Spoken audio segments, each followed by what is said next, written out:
Descobri o jeito novo de voltar à cena, me tornar uma pequena, um bom material. Atraente, sensual. Vaidosa sempre fui, mas tô de quarentena, só as rugas são centenas. Oh, meu Deus. Alô, alô, Café Brasil, colega. Aqui estou eu, Constância Alencar, trazendo mais vida, mais alegria para você. Hoje tem festa no ar, porque nós temos o privilégio de receber um grande homem, um homem cuja história, sua biografia se confunde com a história de todos os estudos feitos até então sobre o câncer, a oncologia. Aí vocês já estão vendo que eu tive que parar, porque o currículo é tão grande que eu jamais conseguiria decorar. Olha aí, gente, falaremos com o doutor Adhemar Lopes, professor doutor Adhemar Lopes, que, aliás, é impressionante. Nossa Senhora, olha só. Cirurgião oncologista, ele é quem dirige toda a parte pélvica. A pélvica seria estômago, pâncreas, útero, aquele negócio de uma próstata, mamas e pélvica, tudo. Lá do AC Camargo, hospital onde ele também é o vice-presidente institucional do AC Camargo Câncer Center. Livre docente pela disciplina de oncologia da Faculdade de Medicina da USP. Professor titular da disciplina de oncologia da Universidade de Mogi das Cruzes.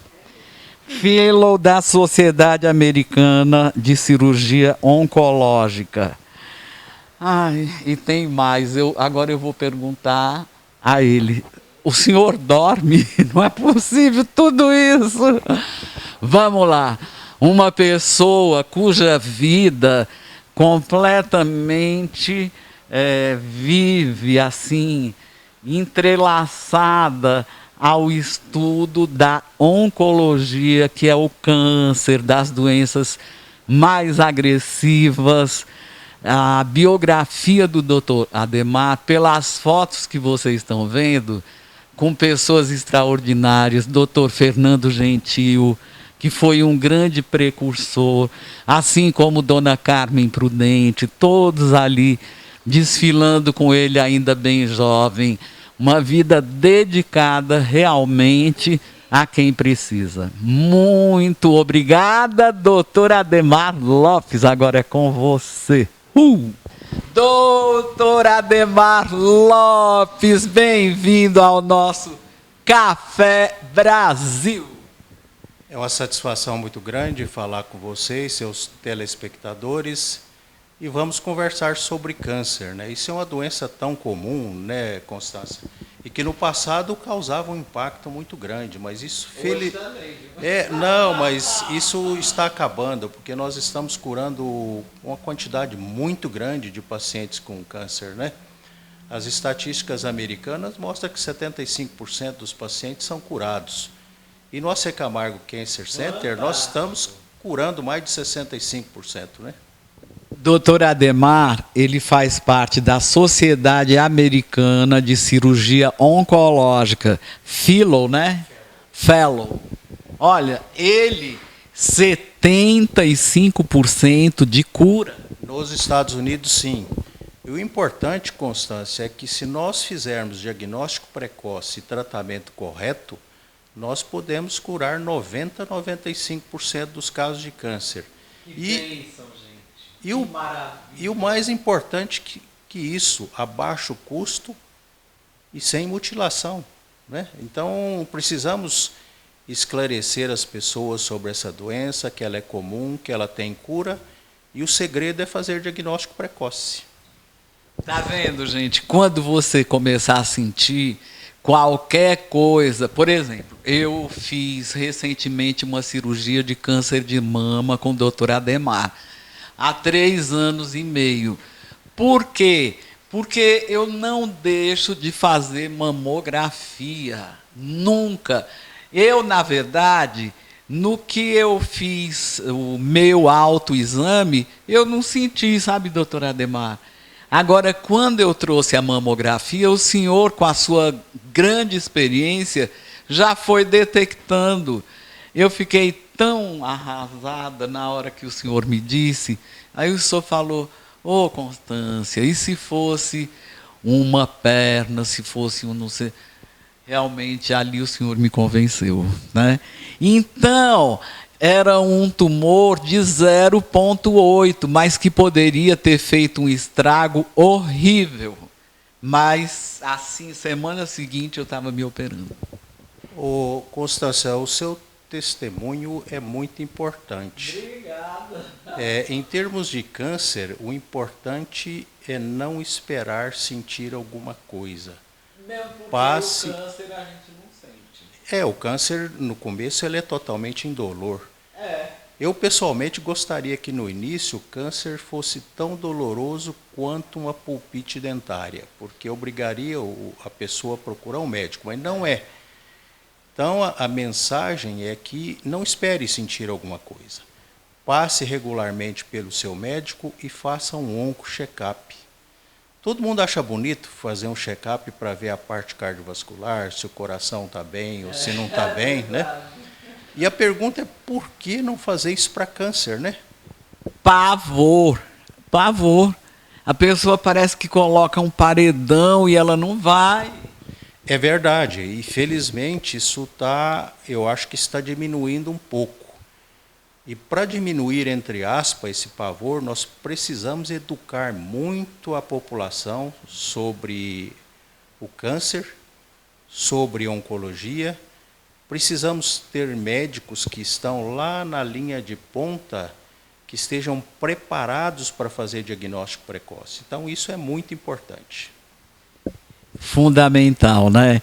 Agora, doutor Ademar, vamos falar de 2 coisas assim que são fundamentais também. A pessoa que vai ter que se tratar pelo SUS, né? Difícil, né? Quem tem acesso a um tratamento melhor, quem abre mão de uma série de coisas para fazer esse tratamento melhor, e pode, que faça, vale a pena, gente. Agora, e o SUS? Constância, há cerca de 10 anos, ou mais, ou um pouquinho menos, eu fiz uma grande cirurgia no vice-presidente José Alencar. Primo do meu pai, que o senhor conhece. Eu acho que o senhor operou meu pai também, né? Eu operei seu pai, ajudei na cirurgia da sua mãe, né? Mas eu me lembro até hoje uma coisa que me marcou muito. Quando o José Alencar estava saindo do hospital, perguntaram para ele, a imprensa perguntou para ele como é que ele se sentia. Eu estou me sentindo muito bem. E perguntaram: o senhor quer deixar alguma mensagem? Olha, a única mensagem que eu gostaria de deixar é que nem todos os brasileiros têm condição de fazer o tratamento que eu fiz, né? Nós temos que lembrar que 70% dos brasileiros são SUS dependentes. Então, nós precisamos melhorar a condição do SUS, principalmente com mais investimentos, programas organizados de tratamento. Nós estamos hoje na era digital, eu acho que a gente pode aproveitar muito dessa inteligência artificial para facilitar o atendimento desses pacientes. Então, acho que isso é uma função nossa e uma função de governo, melhorar o atendimento pelo SUS.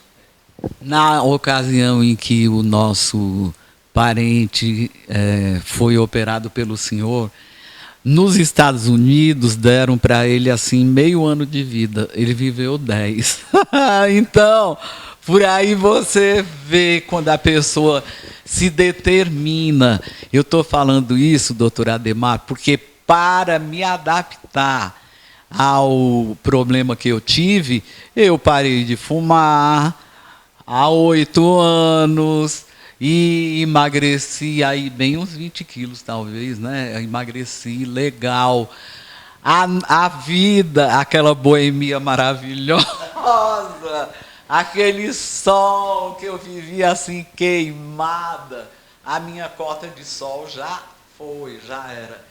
Então a gente precisa se adaptar também à nova realidade. Você tomou atitudes muito importantes, né, Constância? Eu acho que isso é uma determinação de cada pessoa, né? Porque você pergunta para mim, o que causa câncer, né? O principal fator de risco para se ter um câncer isoladamente é a idade. E vale a pena lembrar que em 1940, 1950, nossa expectativa de vida era em torno de 40, 50 anos. Hoje é 76. Então, quanto mais a gente vive, mais a gente se expõe aos agentes causadores de câncer. Mas vale a pena lembrar que 8 a 10% dos cânceres são hereditários. E o restante são esporádicos, que nós adquirimos durante a vida, pela exposição a agentes físicos, agentes químicos e biológicos. Qual é o principal agente físico? A exposição excessiva aos raios de sol. Tá vendo, gente? E a associação disso com câncer de pele. Agente químico, campeão é o tabagismo. Cerca de 30% dos casos de câncer são causados pelo hábito de fumar. É o câncer da laringe, o câncer do pulmão, o câncer da bexiga, e assim vai por diante. E agente biológico, os vírus e algumas bactérias, né? Por exemplo, o vírus do HPV, o câncer genital, câncer do colo uterino, câncer de pênis, e atualmente até alguns casos de câncer de boca e orofaringe causado por vírus do HPV, né? Que é o vírus do papiloma humano. Então e outra coisa muito importante, os hábitos de vida. Evitável, Obesidade, relação com alguns tipos de câncer, como o câncer da camada interna do útero, que é o endométrio, o câncer da mama, o câncer da próstata. Uma dieta adequada, né? Você perdeu muito peso, eu sou testemunha disso, né? Tá vendo? Evitar muitos... We are the champions. O importante é evitar também essas comidas chamadas de embutido, né? Os processados, né? A linguiça, a mortadela, e assim vai, né? Então, eu acho que nós podemos, eu não diria, se você não evitar totalmente, retardar muito o aparecimento do câncer com medidas que nós podemos fazer. Agora, doutor Ademar, o senhor falou um lance importantíssimo. O senhor disse que 8% dos casos de câncer não vem do fator hereditário, né? Vem do hereditário. Vem, 8%. E os outros? Os outros são esporádicos, que nós adquirimos durante a vida, é o que nós estamos falando. Pela exposição ao sol, pela exposição a agentes químicos, como o hábito de fumar, alguns vírus que nós podemos... Hoje tem vacina para HPV, que é o vírus do papiloma humano. Então, imagino que se todas as mulheres desse país forem vacinadas no momento oportuno, principalmente antes de iniciar a atividade sexual, eu imagino que o câncer do colo uterino, daqui a uns 30, 40 anos, vai ficar pequenininho. E ele é o terceiro ou quarto tumor, Constância, mais comum na região norte, né? Então, a vacina é uma grande, não diria esperança, a vacina contra o HPV hoje é uma realidade. Tudo é tão bonito de ver, às vezes olho da janela e deixo o tempo indo correr, pra perceber que a vida é bela. Se um dia então você entender, será semente desta terra que tanta gente vai crescer. Ser passageiro nesta esfera, deixa a vida acontecer, que tudo que importa é ela. E deixe indo correr tão bela.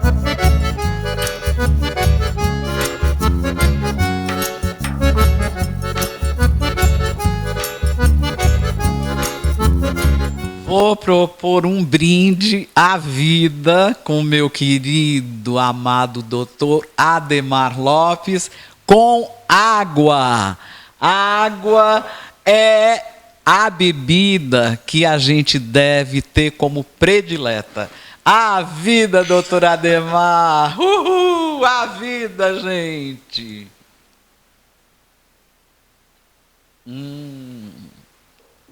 Gente, Muito boa bebida, né? muito. É a minha predileta. Eu amo água. Só lembrando, isso é uma bebida tão sagrada, Constância, que a combinação de álcool com tabaco, o hábito de fumar com álcool, multiplica várias vezes a incidência de câncer, principalmente o câncer da boca, do laringe, porque na bebida alcoólica, em algumas delas, pode até já existir algum carcinógeno, e o álcool aumenta a permeabilidade da célula para a entrada dos produtos do tabaco.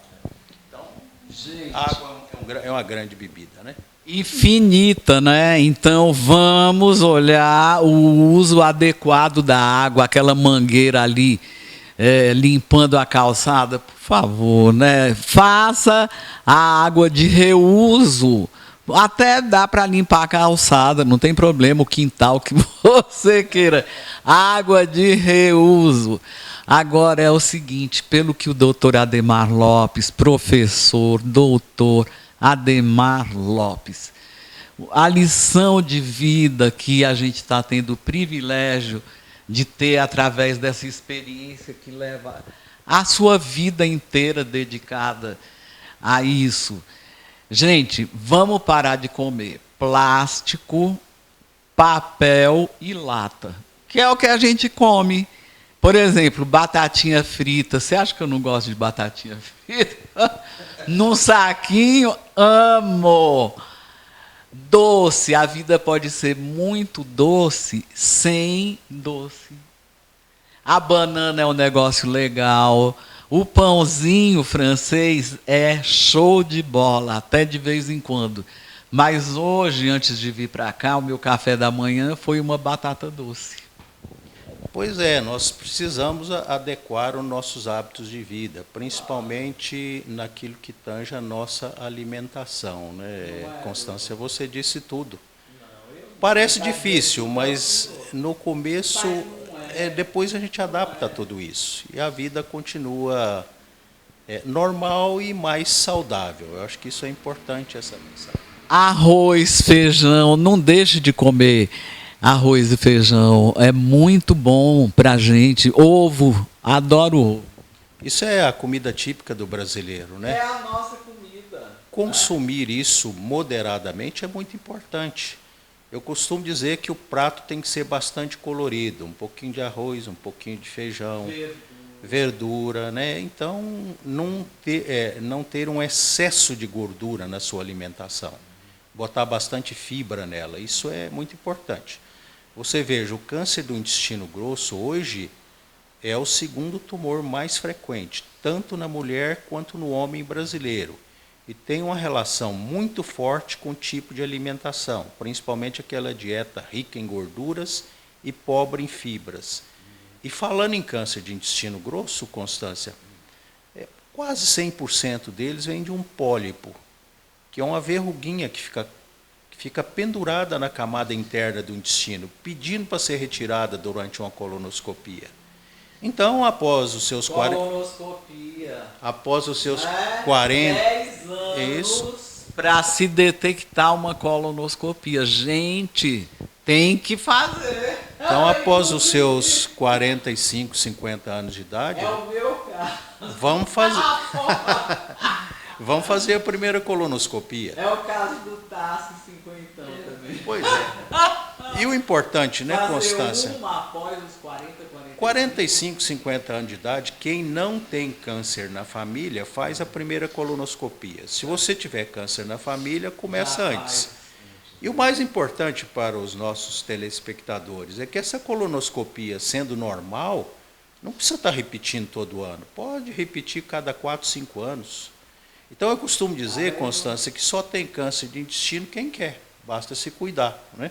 E tem novas drogas que surgiram hoje, mesmo com aqueles tumores maiores, às vezes até metastático, nós podemos curar alguns casos e dar uma sobrevida realmente muito grande para essas mulheres, né? Então as coisas estão caminhando. Eu diria para você que esses últimos 10, 15 anos foram fantásticos, principalmente no aparecimento de novas drogas para tratamento dos diversos tipos de tumores. Isso é muito gratificante. Eu me lembro, né, quando eu comecei a fazer oncologia, trabalhando com o Dr. Fernando Gentil, né? Você conheceu, tratou sua mãe. Naquela época eu era bastante jovem. O senhor era? Ajudei no. O senhor disse que era? Era bastante jovem, né? O senhor continua, maravilhoso. Ajudei bastante o Gentil, participei da cirurgia que ele fez na sua mãe, no seu pai também.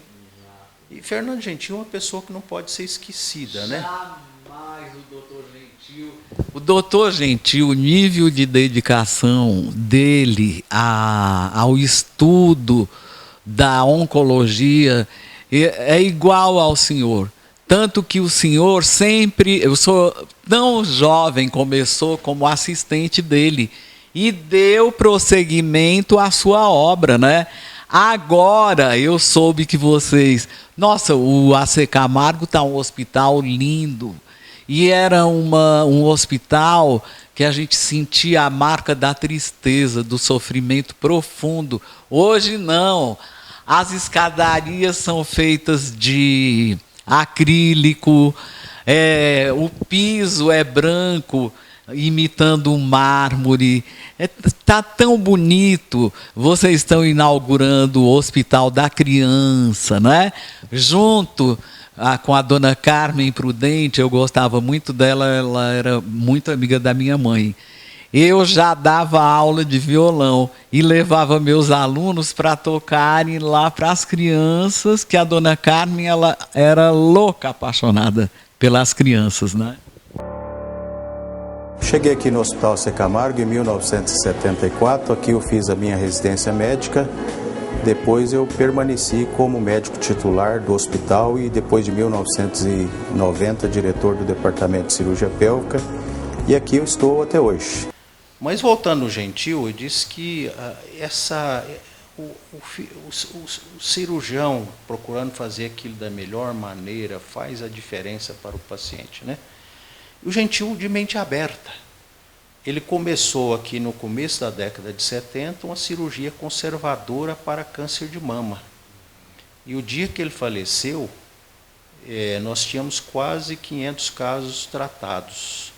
Ao invés de fazer a cirurgia de Halsted, que é aquela que foi preconizada no começo do século XIX, passou-se a remover a parte interna da mama, deixando o mamilo, a areola, a pele, o subcutâneo e a inclusão de próteses. Então, isso chamou-se Operação de Gentil. A gratidão é a maior forma de agradecimento. E na sua palavra agora é o que eu sinto que o senhor tem pelo doutor Fernando Gentil, que merece todo o nosso carinho, o privilégio de quem teve a felicidade realmente de estar ao lado de um grande homem como Fernando Gentil. Pois é, você disse tudo. Eu trabalhei com o Dr. Gentil durante 14 anos e após a minha residência, a minha consolidação. Um skilling, um aperfeiçoamento em cirurgia oncológica veio dele. Então eu tenho muito orgulho disso.